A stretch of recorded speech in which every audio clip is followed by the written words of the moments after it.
Chances are you know someone with endometriosis. 1 in 9 women have this painful and sometimes debilitating chronic illness, indicating that it's more common than breast cancer, prostate cancer, and diabetes. Endometriosis, or endo, is a chronic inflammatory disease caused when tissue similar to the lining of the uterus occurs outside this layer and in other parts of the body, causing severe pain and fatigue. And there is no cure. If you haven't heard about endo before or realized how seriously it can affect people, it's probably because it's often linked to the menstrual cycle, which many find embarrassing or avoid discussing due to society's history of menstrual taboos and downplaying women's problems.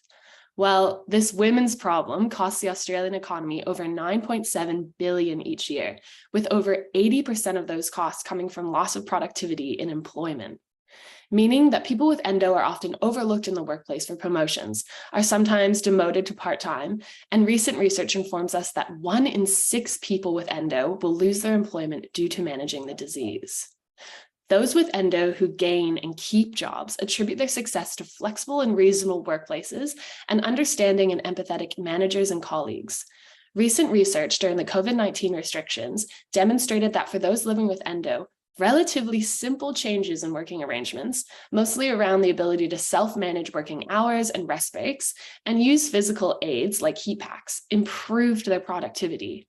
My research aims to develop employer guidelines and policies that support individuals to manage pain and other symptoms caused by endo. So this may help to improve productivity and possibly lead to greater workforce engagement and reduce the cost of illness burden for those living with endo. Now, because of the stigma around endometriosis and its association with the menstrual cycle, this is an underexplored area of research. And our goal is not only to create a set of guidelines for employers, but to test them in Australian workplaces to explore the impacts of these guidelines, explore employee and employer outcomes, and their ability to challenge harmful workplace stigmas of what a good employer should look like. On average, a person with endo will spend over $30,000 a year on pharmaceuticals and other aids that help to manage their symptoms. And on top of that, many people are forced to move to part-time or lower paid roles to manage their symptoms. Why are we not accommodating for people in our workplaces who have a chronic illness that collectively costs the Australian economy $9.7 billion a year?